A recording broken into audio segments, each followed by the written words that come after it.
Yo, what's up guys? You got your boy Nandra here. Welcome to another video. So for this video, I'm going to be talking about Saha ramp. So I'll be showing you guys the deck list that I currently use on ladder. This deck list is really nice. I actually like it quite a bit. It's one of my homebrews. But for the most part, like most people are running lists similar to this just because right now it's pretty much like Age of the Dragon. There are several different dragon lists that are all viable right now, which feels amazing. Feels clean. Anyway, so we'll go ahead and talk about the list. Oops. Alright, so as you know, Saha ramp is pretty much like one of the founding fathers of Dragon, I guess. And that, like, you know, it's been like the go-to deck for so many expansions now, and this expansion is no different. So, 2 Blazing Breath. Blazing Breath is, you know, pretty staple. It helps versus aggro. Yes, there are in fact aggro decks right now. Like, people will tell you otherwise, but it really helps with just like making. It would just like help you like scale up into the turns we can like play Fervor, where you can like play ramp, things like that. 3 Summoner. Summoner is clutch. Summoner kind of makes it so you have like a 37 card deck. That's always important. Being able to have like more options is really nice. It also helps you search for like valuable things you need. It can search for Scyther, Ayla, Tortoises, yeah, here and there, Sybil, and then Zernitra, as well as Ozzy the Haka. And all these targets are all relatively high impact when you get them, which is always like nice. It's just something to do on 2 because you're not really gonna be doing anything anyway unless you play Oracle.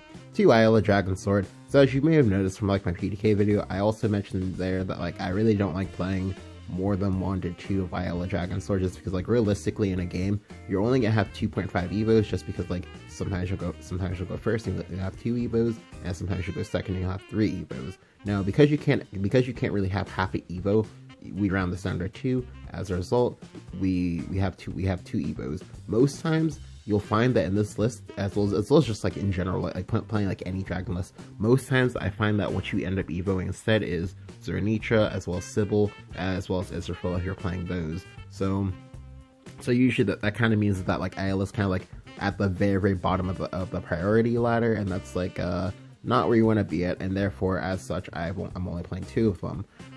If you feel, you know, like you like really want the ramp, you can go ahead, you know, you can play 3, but like this card feels not good when you're going first. Like it's literally the same exact situation as with like Magical. Whereas with Magical, you actually need that for the deck to work. With this, you don't, because you have other forms of like ramp and things like that, and that makes a difference. 3 Oracle, again, wouldn't be a dragon deck without it. Very staple, just helps. It's just, you know, it's the play they usually want to have happen on 2, so that's great. 3 Salamander, as always, it's a wave clear tool. It helps for when you like play Fervor, that, you know, next thing you probably want to go ahead and Salamander, go ahead and try to like reset the board, and then start playing fatties right afterwards. It also works as like spot removal on the fly. It's very nice. The other thing, well, I'll cover that part later. 2 Singer. Singer is very nice because like Singer, it for the most part, like this format is like a godsend to pre-hard Singer, because right now like several decks are playing it. Like Dragons are playing it, Shadow's playing it, Control Blood's playing it, some versions of Force are playing it. Hell, even Neutral Rune is playing it as well. Yeah, a lot of people are playing Singer right now, and you know, like, and this is no exception. It does exactly what you need it to do. If you want to go ahead and you want to think about it, Singer is essentially 3 cards in 1. It's like saying that you played 2 Insights as well as a Goblin. That's insane. Most times it sticks in play. That's also good because sometimes you can use it like ping off small creatures or things like that, or you can also evo it if you need to get aggressive. Great card. I would definitely play 2 of. 2 Scyther. So Scyther is kind of a here and there. Like for the most part, you generally want to play 2 to 3 Scyther in any dragon list you play, just because the mirror is really common. Scyther helps you win the mirror. Like I literally lost the game earlier just because like I played an Israfil, my opponent Scyther Israfil, and then he healed out of lethal range, and I couldn't catch back up. I just couldn't like end the game. Scyther is very nice because like spot removal on the fly is great. It also has the keyword of Bane, which is also important because that means that most times people are not going to want to deal with it early.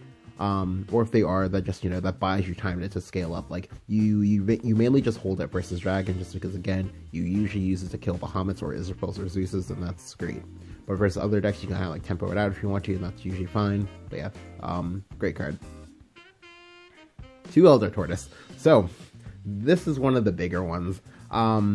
as you may know, a few seasons ago, I think it was like 4 or 5 seasons ago, I made a deck that was like Carrot Dragon, where I was using the combination of both Kai'Sa in order to get carrots as well as Elder Tortoise in order to just, keep like spamming creatures to the board and kind of like play it like a zoo version of Dragon. And then like while that was like all fun and all, because like I did beat several top 1K players during that season, I ultimately like ended up like shelving the deck, and I wasn't sure if I was ever gonna like get a chance to use Elder Tortoise again, because Elder Tortoise is actually very, very good. But then we got like Ozzy the Haka, and as I mentioned in a video, which I'll go ahead and like I'll talk about, I don't know. Well, I was going to talk about this, but I never actually ended up talking about it. Elder Tortoise has a lot of synergy with Ozzy the Haka, in that like you can get like a lot of stacks on Ozzy the Haka, and by stacks I mean like cost reduction, and the Elder Tortoise just helps with that. Additionally, Elder Tortoise is actually very, very disgusting in the mirror, because like if you Elder Tortoise, your opponent is not going to expect it, because like it's kind of similar to like playing an Olympia, except generally you only really need the one Evo in order to kind of like swing it, because like most times people will go ahead and they'll use their Evos with Reckless Abandon. So if you have an Evo and they don't, that puts them into an awful spot. The issue with Olivia though is that Olivia costs 9 mana, this costs 4. Granted, you only get basically about like a third of the effect, but that's fine, because you can play it, because you can play this versus aggro, you can play this versus like whatever, and that'll still be great. Again, the stacks on Ozzy the Haka are also kind of relevant too. So far, I've currently been able to get up to a 5 mana Ozzy the Haka, and that was pretty insane, because like there's a lot of things you can play when you have like 5 mana left over. 3 Sybil, again, Sybil's pretty clutch. It's just, it's usually what you want to do on 5. If you're not allowed, sorry, it's usually what you want to do on your turn 5, unless of course you have like a fervor ready to go. It also heals you. That's also very relevant for versus, well, pretty much versus anything, but more so versus Dirt Rune and as well as Shadow, just because like healing out of range of their stuff gives you more time to keep doing what it is that you need to do in order to get to your win. 3 Saha, again, it's the namesake of the deck. Like, it's just great card. It got even better, I think, right now, like this expansion, is because like people commit more and more things to the board, which means that like Saha, like if you just like nuke their board with Saha Israel, you're probably winning that game a lot of the times. Especially if you can do it repeatedly. Like games in which you get to go Saha Isra Evo, you usually win those games, because like you just kind of like for like 2 cards, or really just 1 card, you just kind of get so many +1s all at once. It's just incredible. Alright, 2 Zernitra Dragon's Flame. So I've been talking about this a lot with a lot of people, because a lot of people are asking me like, is Zernitra good? Like why should I play Zernitra? And I'm gonna go ahead and break it down for you. So, and I'll probably like repeat this in like several of the deck list videos I have coming up, just because a lot of them are on Dragon. But right, so we all know what Ektar does, right? Ektar is like 7 mana, 5/6. It summons a zombie, summons another zombie for 8 necromancy. You can kind of like make trades with it. You can kind of go face with it, all that. Well, if you add up the stats of that, and we're only gonna be adding up the stats of what you have left of what you should usually have left at the end of the turn. Ektar usually comes out to being in best case scenario, in which you get to keep both your zombies, and Ektar isn't like Evo. You get 9-10 worth of stats. So for Zernitra, on paper she'll summon you the Hellflame Dragon. She'll trigger her effect. She'll trigger her effect on the Hellflame Dragon, give it a +1 in HP. So without an Evo, Zernitra actually has 6-7 in stats.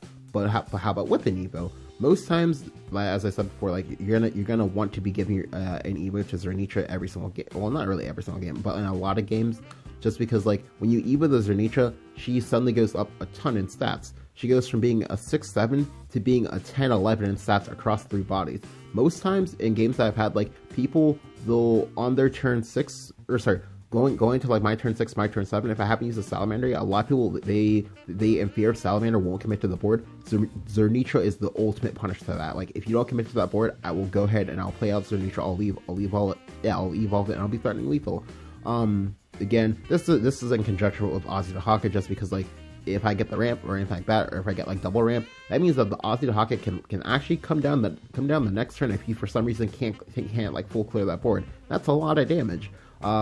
Best case scenario, assuming that like everything lives on my side of the board, that's 10 damage. Ozzy the Haka is 6, so that's 16 damage, 18 if I have an Evo for something else. That's yeah, that's a lot. You don't want to get hit with that because, like, you know, I'm also like playing Zeus and whatnot. So again, cards amazing. 10 out of 10, like 100%. Like I knew it was gonna be good, and I was not disappointed at all. 2 Israfel. So to be honest with you, you can actually go have it. Yeah, you can actually if you like play a bit or whatever, and you find that, like, you know, I'm like right about the whole Ayla thing, you can actually go ahead and either cut a copy of Ayla, or you can cut a copy of Elder Horse to put in like a 3rd Israfel. Israfel is like ridiculous. I mean, like she always was ridiculous, but like right now, again, she's still pretty ridiculous just because like she gives you a threat, she gives you heal, she usually like full clears the board, something like that. Great card. Oh, also most people only expect you to have 2 Israfel, so when you have the 3rd Israfel, you kind of like blow them out. 10 out of 10, love it. 3 Bahamut, again, really wouldn't be Dragon if you didn't have Bahamut. Well, with the exception of, I think, like 2 Dragon decks, it wouldn't really be Dragon if you didn't have Bahamut. Like, it's the King of Dragons, you know, like, just, well, not really King, but, like, God of Dragons, and just, like, you know, comes into play, blows up the board, it's threatening lethal by himself. If you have, like, AoEs, you just kind of, you know, get the lethal. It's a great card. Additionally, it helps a lot for versus Shadow as well as versus Rune. You know, obviously, like, it's like great in the Dragon Mirror. Well, it's great, but less good as it was in previous expansions in the Dragon Mirror. In Dirt Rune in particular, like it's how you get rid of like illusionist boards in which, you know, they have like illusionist plus like 3 sigils from like that, and like once they get that, it's very hard. It's very difficult to remove it, because like the only other way that off the top of my head that I know that you can like remove it is if you have 8 mana and you have Zernitra plus Evo plus Blazing Breath. That's a lot of things to ask. Whereas like Bahamut, you know, a nice clean answer, threatening lethal by himself. Great card. 2 Zeus. So for Zeus, again, it's the other accompaniment to Saha. It's how you get in a lot of your chip damage, just because, like, again, if your opponent isn't like commanding to the board, or all their like resources have been like extinguished, what you can go ahead and do, you can go ahead and go with Saha for Zeus, hit them in the face for 5.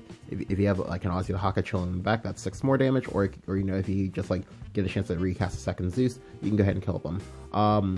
The go-to kill combination that I usually use in a lot of my games, well, not all of my games, but enough of my games, is I'll usually go ahead and I'll go Saha Zeus, hit them in the face, hardcast Zeus, hit them in the face again, plus Aussie to Haka for that nice clean 16 damage. And the best part is that, like, it's so terrifying because, like, they have to worry about if you're playing Queen or not. They have to worry about if you have like some like gross combination like Stormborn Wings or something silly like that as well, and it just applies a lot of pressure.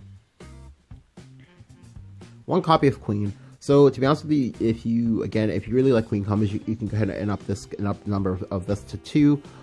In that case, you can go ahead and, you know, cut out a copy of the Elder Tortoise if you want to. Queen is just really good right now. I mean, like, it never wasn't good, just because being able to compress three turns worth of mana into 1 turn is always very good. Like, you can bail yourself out of a lot of like scary situations, like for example being able to go like Queen, Baha, Fervor in order to like heal yourself out of lethal range, as well as like present lethal at the same time. Just like different things. It's a very nice skill cappy card, just because there's a lot of like interesting combinations you can make with it. Great card, love it. Oh, the other thing, I'm sorry about that, I forgot. The other thing is that, like, it also helps with the whole how you kill people thing, because one of the issues with Saha Dragon is that, like, they do have some difficulty like closing games, and the queen helps you like switch it up and helps you like close it. Another combo that I can do sometimes, which I like doing, which is happening quite a bit more often than I give it credit for, is you can go ahead and go like Aussie, Haka, or Zeus, and then usually you want to use whichever one you have a duplicate of, and then like the next turn you can go ahead and go Queen for Aussie to Haka plus Zeus. Queen plus Aussie, Haka, and Zeus is 11 damage in 1 turn. It's 13 damage if you have an Evo, which again with say things like Elder Tortoise, you can usually make sure that you usually probably have an Evo for this. In the event where you don't have an Evo, that's 16 damage in 2 turns. And in the event where you do have an Evo, that's up to 18 damage. And it's not hard at all to get like 2 chip damage here, just because like the deck has a lot of like incidental damage, like for example ignored copies of Summoner as well as Singer, as well as say Scyther, just hitting them in the face or something like that, and that just helps to get you a lot of lethals, just because like again, Queen is like really like under the radar right now. Like a lot of people are kind of like, you know, playing other things, and that helps. Last card is Aussie to Haka. So again, this card, like, I literally knew it was going to be good. Like the second I saw the art, I didn't even like have to like read the effect before I just knew it was good, because like it's basically a Genesis Dragon. Except this one is actually is actually in some regards better, because one of the things that matters is that like the whole cost reduction thing. The cost reduction thing is so important, because being able to like play this out a lot earlier than what your opponent might think is a godsend. The other thing is that one issue with Genesis Dragon is that Genesis Dragon, unless you're able to like queen it out or something like that, it always just got like blown back by wards. Well, this card is a lot harder to stop with a single ward, because like what you can do is, if you get at least 2 procs on an Aussie to Haka, which again, you have like Summoner and just like all the card draw, whatever, to kind of like put it into your hand before the evolve turns. So with 2 discounts, you can make it go down to 8 mana, and you can go ahead and you can like pair it with a Breathless Salamander, which you would obviously go Aussie to Haka first, then Salamander second, in order this way you don't actually like screw yourself over with the enhance effect, in order to clear a ward, hit them in the face. If you get 3 discounts, which again, not as hard as people make it out to be, you can go ahead and you can pair it with Dragoon Scyther. I've actually won a few games because like my opponent goes like Bahamut or whatever, I go Dragoon Scyther plus Aussie to Haka to hit them in the face, and that's very, very difficult to deal with, because like if it's like later in the game, you have to pretty much like, you have to hope they have like Saha. Sorry, you have to hope they have like Scyther plus like Scyther plus like Sybil to block. To like heal yourself out of range or something like that, or you have to hope that you have a Zeus and I don't have a second Scyther, and that's very, very difficult to deal with. Like I've definitely had like a lot of like surprise kills with it, because again, like it's something that like people aren't really playing around, because like it's which in my opinion makes it a little bit better than Genesis Dragon, because like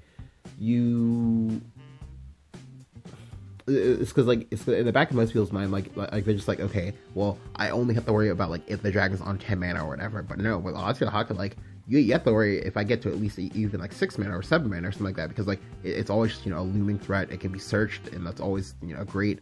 But yeah, like the deck is amazing. I love the deck a lot. So definitely if you're looking for something to play, go ahead and like try this out. It is a little bit on the more expensive side if you like don't have any of the pieces. Let's see, it's like 3, 4, 3, 5, 7, 9, 10, 13. Yeah, it's playing 13 Legends, so it's about like 50k or so, I think, something like that. But yeah, like the deck's a lot of fun to play. Go ahead and try it out. If you enjoyed the video, go and leave a like, go and subscribe button if you haven't. Let me know what you think about Dragon down in the comments below. Do you have a favorite Dragon deck you like playing right now? Do you dislike Dragon? If so, why? Go ahead and like let me know. I would love to know, and I would love to help you out if you are in fact having issues with Dragon. Thank you guys for watching.